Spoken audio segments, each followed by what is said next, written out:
నిర్వహించబోయే భాగస్వామ్యం సదస్సులో దావోస్ తరహాలోనే పెట్టుబడిదారులు పాలసీ మేకర్ల మధ్య చర్చలు జరిగేలా చర్యలు తీసుకోవాలని సీఎం చంద్రబాబు ఆదేశించారు. పెట్టుబడులు ఎంఓయూలకు మాత్రమే పరిమితం కాకూడదన్నారు. క్యాంపు కార్యాలయంలో భాగస్వామ్యం సదస్సు నిర్వహణపై సమీక్ష నిర్వహించారు.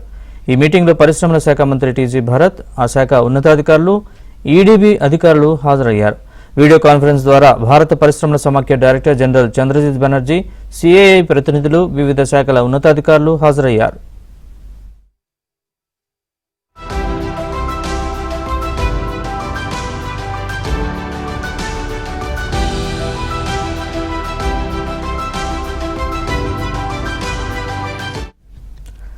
నవంబర్ 14-15 తేదీల్లో విశాఖలో నిర్వహించనున్న భాగస్వామ్య సదస్సులో పెట్టుబడులతో పాటు పాజిటివ్ పాలసీ మేకింగ్ పై కూడా చర్చ జరగాలని సీఎం చంద్రబాబు అభిప్రాయం వ్యక్తం చేశారు.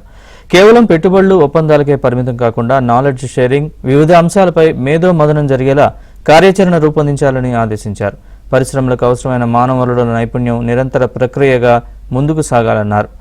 మానవ వనరులే మనకు అతిపెద్ద మూలధనం అన్నారు. అన్ని అంశాలపై చర్చ జరగాలన్నారు. ఇలాంటి సదస్సుల ద్వారా ఫలితాలు కూడా త్వరగా వస్తాయని, తద్వారా యువతకు మేలు జరుగుతుందని సీఎం వివరించారు.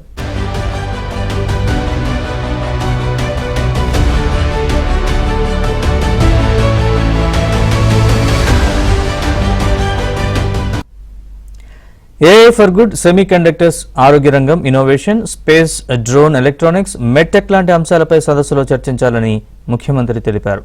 స్మార్ట్ మ్యానుఫ్యాక్చరింగ్, చైన్ లింకేజ్తో పాటు నాణ్యమైన ఉత్పత్తుల తయారీ లాంటి అంశాలపై చర్చించాలన్నారు.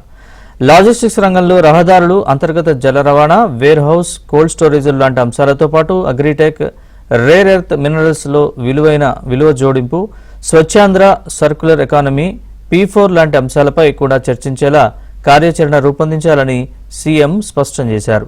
ఏపీలో అమలు చేస్తున్న నూతన పారిశ్రామిక విధానాల ద్వారా గూగుల్ లాంటి దిగ్గజ ఐటీ కంపెనీలు ఏపీలో భారీ పెట్టుబడులతో ముందుకొచ్చాయని సీఎం అన్నారు.